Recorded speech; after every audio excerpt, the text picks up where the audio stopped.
Dari Gereja Sangga Surabaya 1062 The Voice of Love. Shalom, selamat pagi kekasih Tuhan. Berjumpa kembali dengan saya Wahyu Widiawati dalam program Voice of Life edisi 2 April 2020. Apa kabar kekasih Tuhan? Pagi yang luar biasa ya, siap untuk belajar bertumbuh dalam kebenaran firman Tuhan. Dan yang pasti Anda juga bisa ikut terlibat dalam perbincangan kami di program ini. Bapak Joshua Guana Tanjung siap berbagi dengan Anda. Selamat pagi Pak Guana. Selamat pagi kekasih Tuhan, dan senang berjumpa di udara ya. Dan pagi hari ini kembali kita belajar untuk memetakan dari pandangan dan cara berpikir firman Tuhan ya. Melihat keadaan yang sedang terjadi ya Pak ya. Baik, 3 dimensi kuasa maut itu yang akan disampaikan oleh Pak Guana pagi hari ini. Silakan Pak Guana. Ya, menyambung yang beberapa waktu yang lalu, 3 dimensi kerajaan sorga gitu itu. Oke, mari kita berdoa. Bapa, kami datang kepadamu. Kami minta biar hikmat-Mu, anugerah-Mu, tapi terlebih-lebih cinta-Mu, kasih-Mu Tuhan menaungi kami pagi ini. Ampuni dosa dan salah kami. Rahmat anugerah-Mu menyertai kami. Dalam nama Tuhan Yesus kami berdoa. Amin. Baik. Ketika Tuhan bicara tentang gereja atau orang percaya, di dalam Matius 16 ayat 18, aku bangun gerejaku di atas batu karang, dan pintu gerbang, bahasa yang sebenarnya terjemahan yang betul sebenarnya pintu gerbang maut, the gate of Hades, does not prevail, tidak berkuasa, dan kepadamu kuberikan kunci kerajaan surga. Nah, manusia bukanlah makhluk jasmani, punya roh. Manusia adalah makhluk roh yang hidup, yang memiliki jiwa dan hidup dalam tubuh jasmani. Jadi sebetulnya alam realita manusia itu bukan realita itu sendiri, tetapi alam dalam pikiran, dalam jiwa, dalam hati kita, dalam roh kita. Nah, firman Tuhan berkata, yang kelihatan itu ditentukan sebetulnya berasal dari yang tidak kelihatan. Jadi bagaimana peperangan, bagaimana orang bunuh diri. Kenapa orang bunuh diri? Dengan kata lain, bukan bagaimana kan ngajari orang bunuh diri. Kenapa orang bunuh diri? Tidak mungkin orang bunuh diri tiba-tiba bunuh diri. Tetapi ada sesuatu yang masuk dan menguasai pikirannya. Saya pernah ketemu orang yang dia berkata, betul Pak, waktu orang dalam stres dan pintu alam mautnya terbuka, dia mendengar suara, mati yo kamu, mati yo kamu. Jadi orang bunuh diri itu tidak semata-mata dari pikirannya sendiri. Ada sebuah intervensi alam dalam yang dia rasakan dalam alam pikirannya, dalam hatinya. Dan itu begitu menekan, seolah-olah dia harus menuruti perkataan itu. Saya masih ingat waktu saya masih kecil, ada satu tetangga, orang terhormat, tetapi punya anak perempuan yang tidak pernah sembuh dalam sakitnya. Satu hari, itu ngeri sekali. Dia keluar dari rumah malam-malam dan masuk ke sumur. Padahal sumurnya bukan di rumahnya, sekian sebelahnya atau apa itu tanah terbuka dan di situ ada sumur. Malam-malam itu mengerikan, kayak cerita horor. Paginya sudah nggak ada, di kamarnya dicari, akhirnya ketemu di sumur itu. Mayatnya sudah masuk di sumur. Siapa yang menuntun perempuan itu? Setan, iblis. Masuk di mana? Masuk dalam pikirannya. Mungkin lebih dalam lagi, dia bisa didatangi makhluk. Jadi kok pagi ini Pak Guana kok bicaranya mistik ya? Enggak, saya coba petakan. Tetapi apa yang di dalam pikiran kita, dalam hati kita. Nah, di situ menentukan tempat. Apakah di situ kehadiran itu adalah kehadiran pikiran kita, artinya dunia, dunia dalam arti realita dan sistemnya, ataukah kerajaan maut, atau kerajaan sorga. Makanya di dalam Ibrani 8 ayat 10, aku menaruh firmanku dalam pikiranmu dan menuliskannya dalam hatimu. Jadi ingat dua ya, hati dan pikiran. Itulah tempat peperangan sesungguhnya. Nah, bagaimana dari situ itu menentukan perilaku. Kita berperilaku seperti yang ada dalam pikiran dan hati kita. Apa yang kita lihat, kita udah belajar itu. Apa yang kita lihat dalam pikiran, apa yang kita lihat atau kita rasakan dalam hati, itu menentukan perilaku kita.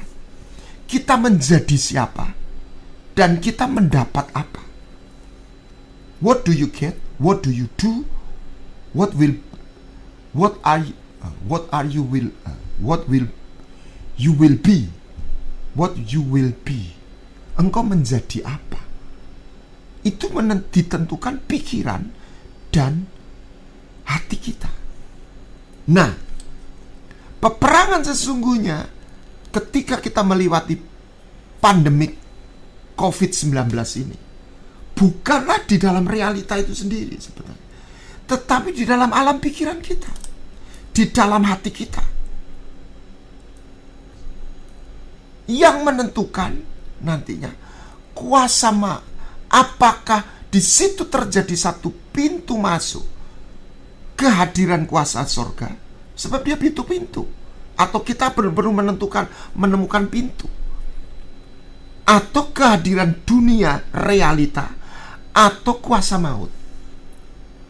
Apa itu kuasa maut? Pedang, sampar, kelaparan, pedang. Wahyu 6 ayat 8, maut dan kerajaan maut membunuh seperempat orang di bumi. Seperempat itu gak main-main. 2 miliar, 2,5 miliar, 2 miliar, 2 miliar. Saya gak bisa bayangkan ya orang mati 2 miliar itu. Gak tahu, goncang di dunia. Kelaparan, pedang, kelaparan, sampar. Saya balik, sampar, kelaparan, pedang. Jadi bagaimana kita menyikapi pandemik ini? Ini sekaligus, ini pemikiran saya. Saya tahu tidak semuanya orang bisa menerima. Saya melihat, tentu saja kita harus mentaati dan mendukung himbauan pemerintah. Tetapi yang saya berkali-kali katakan, kita harus melawan musuh yang sebenarnya adalah ketakutan. Ketakutan adalah musuh yang dibalik semua realita yang membuat orang takut. Ketakutan itu sendiri bukan sekedar perasaan. Sama seperti dusta, itu bisa perbuatan. Tetapi dusta itu sendiri namanya pendusta. Itu 1%. Punya raja. Kematian itu kan secara umum orang mengalami kematian. Tetapi firman Tuhan berkata, death, maut itu namanya death. Kematian itu sendiri itu seorang, 1%. Ada namanya malaikat maut, Abaddon. Maut. Dia rajanya. Dia memberikan nuansa maut. Kematian pertama itu ada levelnya. Yang pertama apa? Ketidakpedulian. Yang kedua, ketawaran hati. Masuk lagi apa? Kemarahan. Masuk lagi kebencian.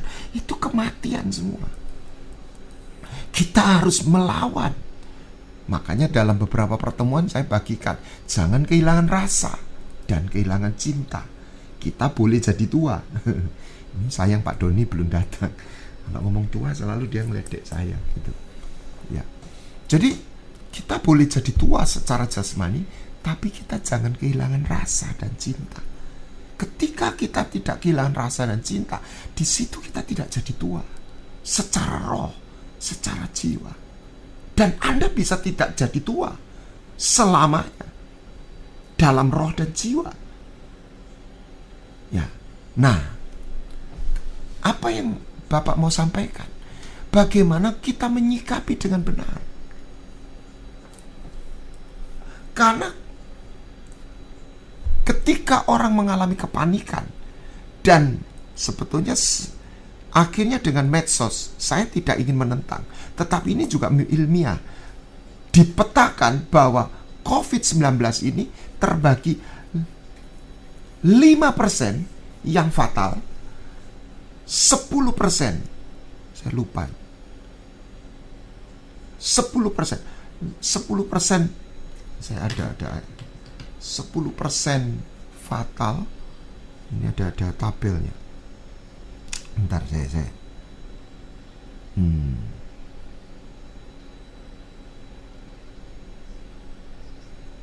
Nih. 5% fatal. Dia kena dan dia mati. Yang 10% kena dan mengalami simptom yang cukup berat.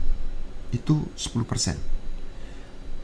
55% kena dan mengalami moderate symptom. Dia diisolasi dan dia sembuh. 50%. Dan 30% no symptom. Jadi 80%. Nah, ini kita ada tabel Pareto. 80 sama 20. 80% orang kena COVID itu, saya tidak minta kena, tetapi 80% dia kena, dia nggak ada problem. Hamba Tuhan teman saya nggak perlu sebutkan, dia ikut dalam sebuah retreat di mana ada hamba Tuhan yang meninggal di situ. Saya juga ikut sedih. Dia pulang, dia demam, meriang, belum demam, 3 hari dia mengisolasi diri, jemur badan. Saya nggak tahu olahraga, doa pasti. 3 hari sembuh. Tapi dia mengisolasi diri. Ya kira-kira dia sudah kena. Wong ada gejalanya. Tapi 50% Anda terkejut, tidak ada simptom. Nah, ada seorang pakar, ada ini saya tidak sebetulnya yang saya khawatirkan begini. Makanya saya sangat terus mendukung ketika Pak Jokowi sampai titik ini, Presiden menolak usulan lockdown. Kenapa? Sama seperti begini. Lockdown itu, saya tidak bicara soalnya sebetulnya secara teknis, tapi saya mengerucut kepada ketakutan itu sendiri sebetulnya. Lockdown itu dengan sebuah kondisi. Cina itu negara komando militer, rakyat suruh kanan harus nggak ada tawar menawar, sudah. Sama seperti Anda punya Mercy S500, itu nggak bisa ditawar, bensinnya harus Pertamax Plus. Anda masukkan bensin premium, nggak jalan itu otomatisnya dia akan ngomong, gua nggak suka, gua nggak mau makan ini, gitu ya, kira-kira gitu. Jadi ada kondisinya. Bukan berarti, lockdown di China berhasil. Tunggu dulu kondisinya. Dan saya melihat di negara yang demokrasi, lockdown itu tidak berhasil. Itu di negara komunis yang komandonya seperti komando militer. Nah, jadi saya mendukung. Yang kedua, kekuatan ekonomi Cina cukup untuk melockdown. Ibarat orang, saya tidak ingin mengecilkan Indonesia. Ibarat orang itu, kita ini seperti orang gaji bulanan yang hidup dari bulan ke bulan. Nah, orang gaji bulanan pun seperti salesman. Marketing itu 30% dia gaji pokok. 70% bonus. Dia kalau 5 juta, biasanya gajinya 2 juta gitu ya. 2 juta aja. Ya urusan melanggar UMR nggak tahu, pokoknya 2 juta.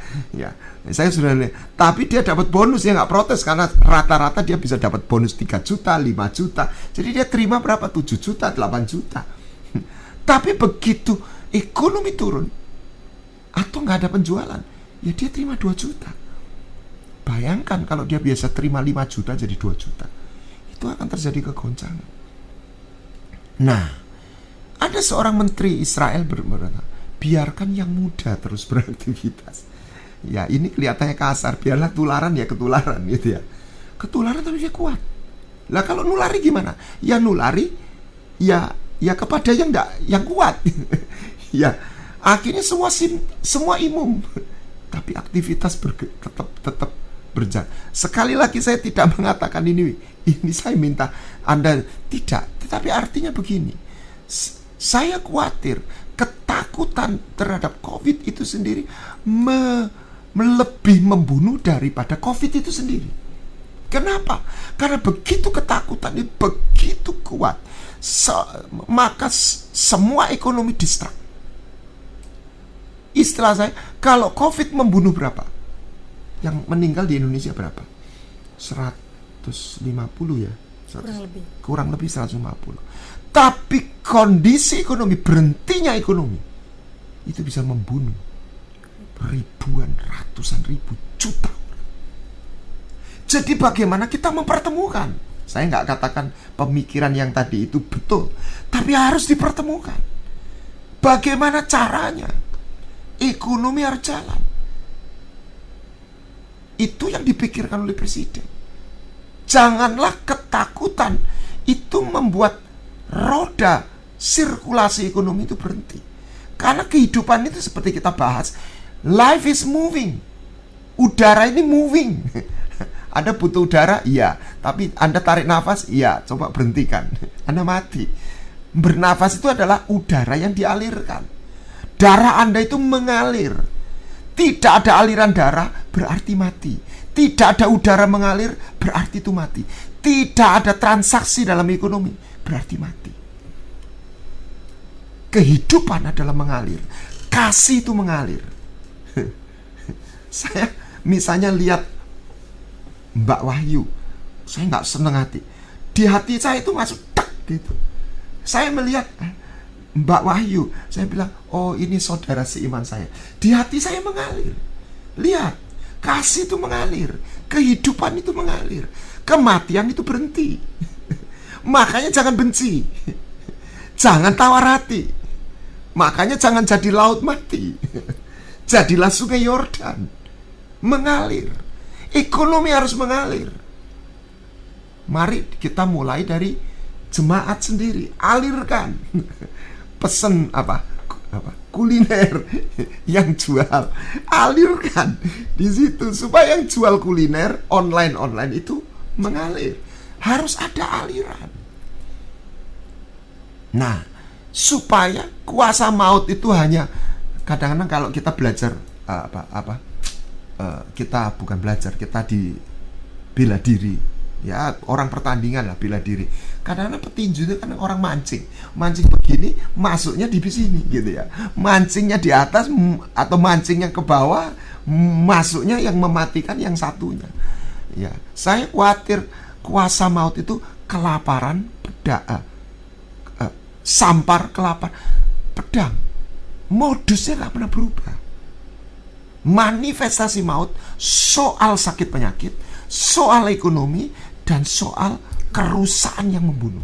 Pencuri datang untuk mencuri, membunuh, dan membinasakan. Itu 3 in 1. Dan kita lihat, ini Alkitab ini luar biasa. Bagaimana ancaman sakit penyakit membawa kelaparan. Kalau kelaparan terjadi, membawa pedang, kerusuhan sosial. Ini yang kita harus petakan.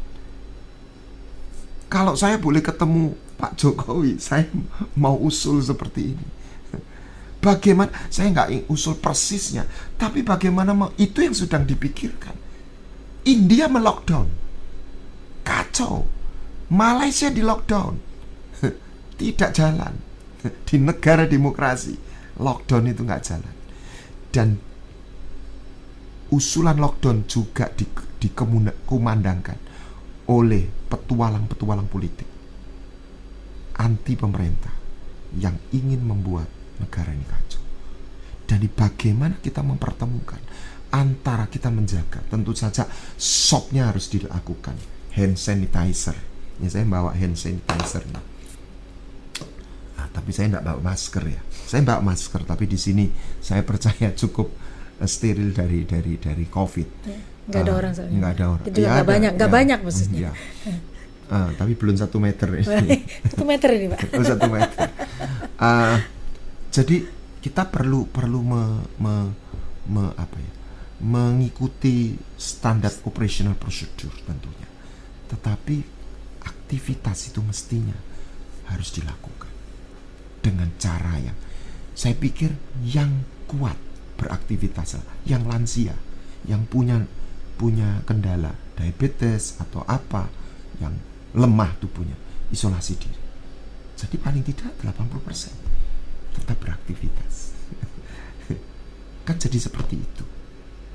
Itu pemikiran saya. Loh, nanti ketularan ya isolasi. Nanti berapa hari sudah imun, masuk lagi. Jadi dari optimisme, dari iman, dari janji Tuhan, mestinya insya Yesus gitu. Kita ini, maksud saya tidak meremehkan. Sekali lagi saya nggak meremehkan COVID-19. Tetapi kita yang harus lawan, kita nggak boleh ketakutan. Saya mendapat satu informasi dari sebuah universitas. Ada dosen yang ceritanya begini, kegiatan kuliah diliburkan. Itu kan sesuai dengan himbauan Mendiknas kan. Ya akhirnya, tapi sebelum itu terjadi, itu Pak Rektor diprotes. Saya nggak perlu sebutkan, ini sebuah sekolah lah gitu ya. Saya dengar aja, sampai orang tua mahasiswa mau demo. Anda lihat kepanikannya seperti itu.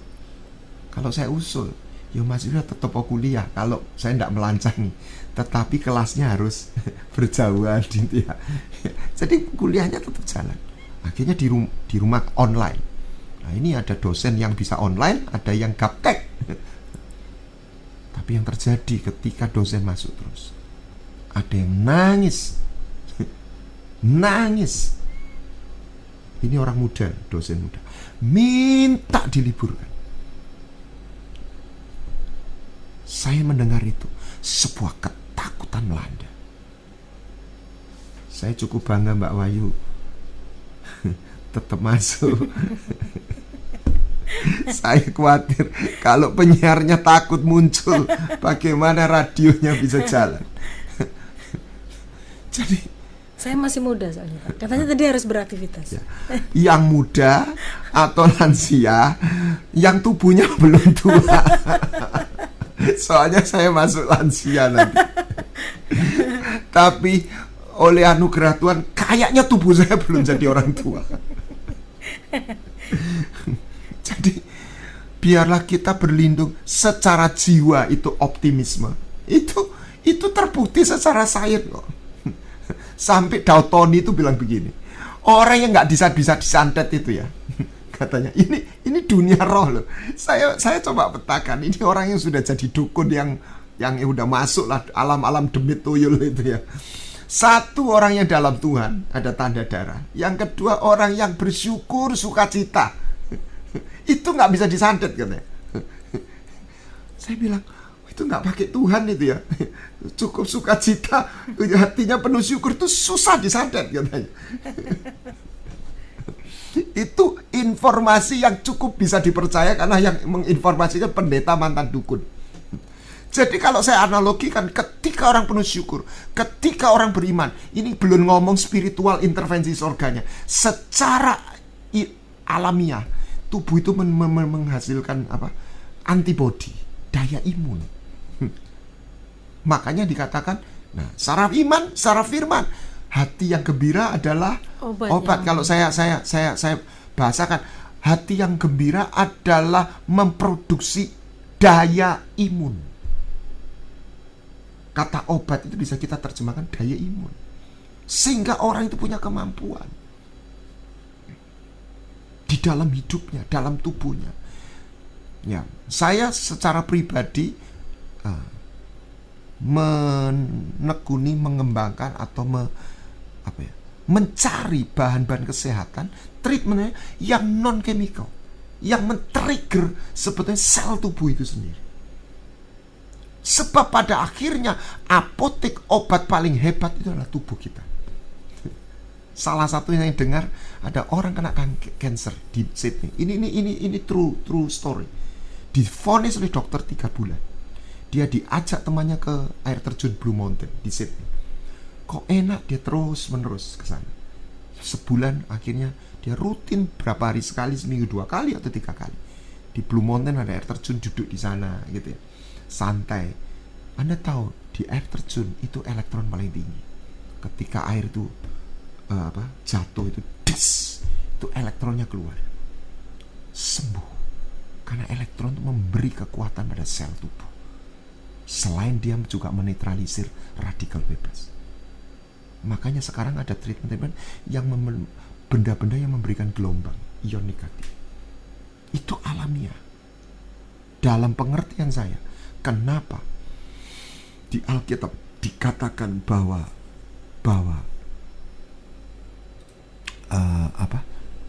orang-orang yang sebelum air bah umurnya ratusan tahun. Karena udaranya murni. Udaranya itu penuh dengan ion tanpa radikal bebas. Sel itu gak rusak. Apa yang rusak tubuh? Radikal bebas. Jadi ketika kita penuh elektron, tubuh kita juga mengeluarkan karena pikiran, penyembahan, masuk hadirat Tuhan. Itu saya percaya kalau secara ilmiah diukur, itu akan menghasilkan elektron-elektron secara physically-nya dulu. Ya, selain dalam roh itu jadi kuat. Tapi kan harus masuk dalam tubuhnya. Gitu. Nanti simptomnya ke tubuh. Sehingga kita bisa menyikapi dengan iman yang tubuh kita bisa mengalahkan. Kita bisa mematahkan kuasa sampar atau sakit penyakit. Kita mengalami Mazmur 90 sebelum masuk 91. Tuhan, Engkaulah tempat perteduhan kami sejak dahulu kala. Di situ kita masuk. Nah, orang yang Mazmur 27 ayat 3, Daud berkata, inilah yang ku ingini seumur hidupku, diam di dalam rumah Tuhan. Orang yang tinggal dalam rumah Tuhan. Rumah Tuhan tuh zamannya Daud ada? Tidak ada, hanya kemah. Artinya tuh Daud bicara rumah Tuhan itu bukan physically. Karena Daud tidak masuk setiap hari ke kemah. Daud tiap hari di istana, sekali-sekali dia. Artinya Daud bicara rumah spiritual. Spiritual house is a presence of God. Dan apa yang terjadi dalam ayat 4? Pada saat bahaya, dia menyembunyikan aku di pondoknya. Dia melindungi aku di pondoknya. Dia menyembunyikan aku di kemahnya. In the time of trouble, dia melindungi aku, dia protek saya, dan bentar. Mazmur 27.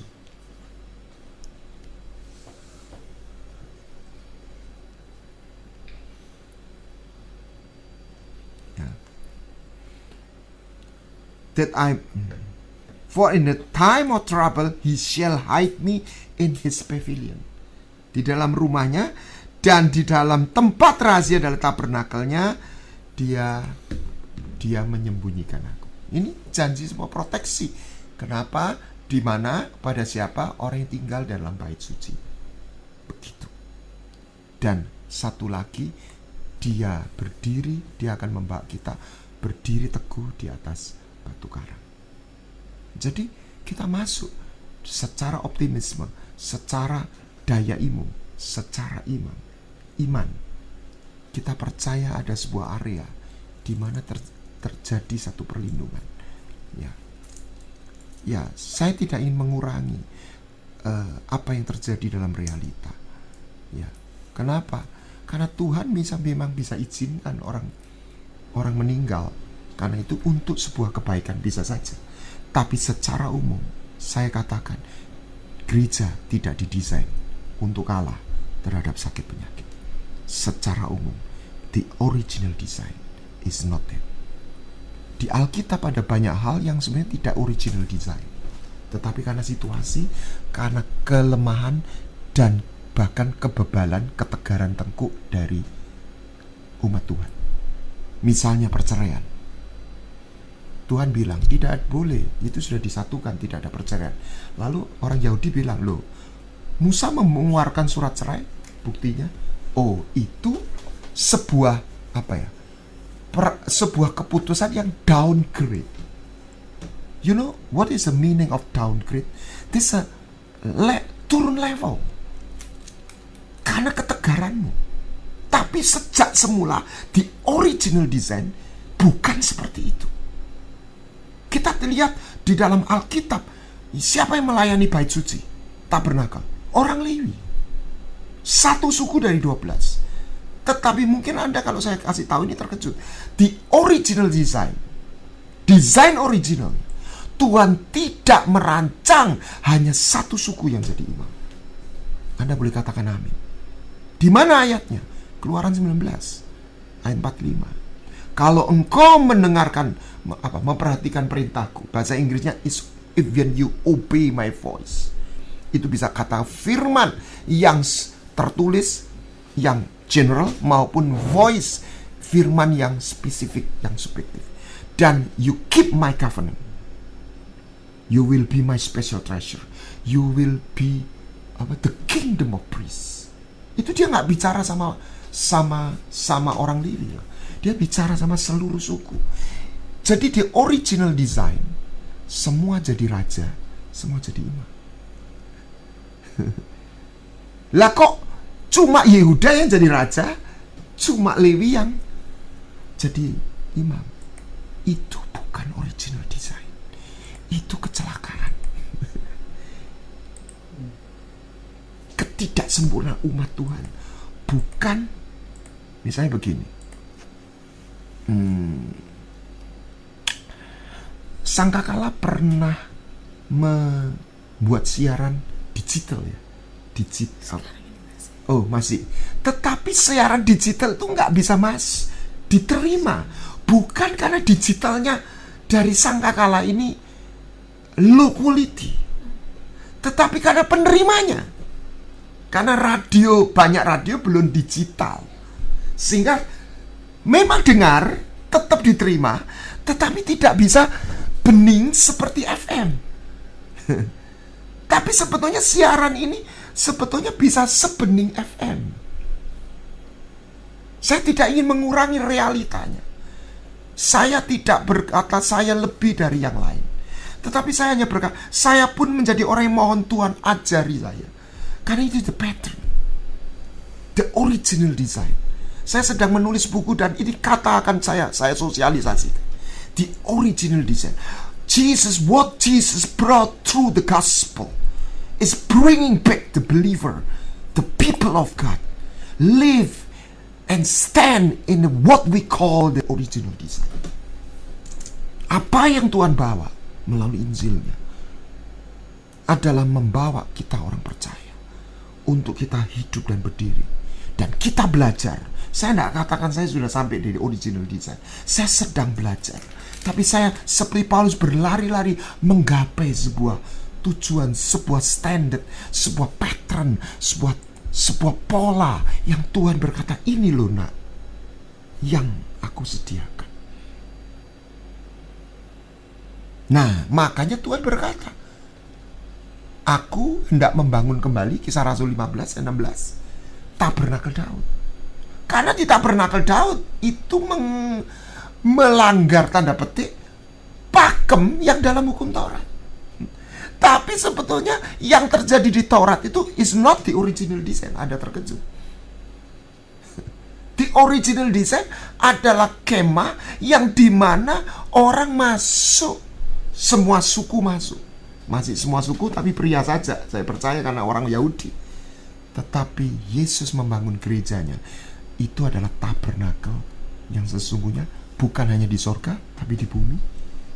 Dan Tuhan mau semua suku, artinya semua orang, bukan hanya pria tapi juga perempuan, termasuk Bu Wahyu, untuk masuk dalam bait sucinya, bait di dalam hadiratnya, in a secret place, what we call, yang kita sebut secret place, tempat rahasia. Sehingga kita menemukan satu kekuatan, anugerah, cinta, kebenaran, dan kuasa. Mempercayai cintanya, memahami kebenarannya, mengalami dan melihat kuasanya. Di situ, kalau kita nggak melihat, ada yang salah. Atau Tuhan buat itu untuk kebaikan. Ya, Tuhan bisa buat untuk kebaikan. Jadi, semua baik itu penghiburan kita. Semua jadi kebaikan. Ketika kita kembali.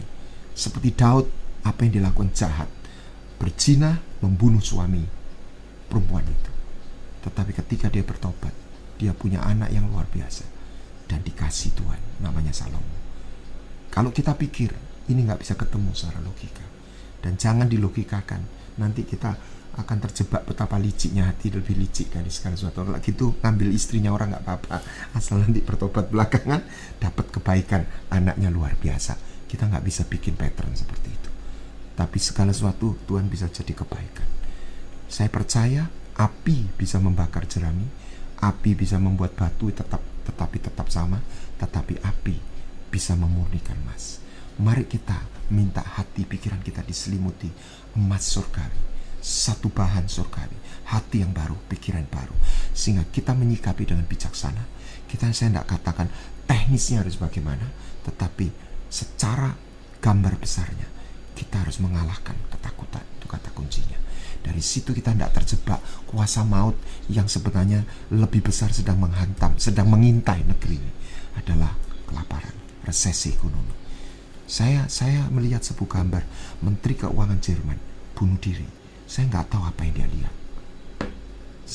Saya moga-moga dia hanya stres karena pribadi.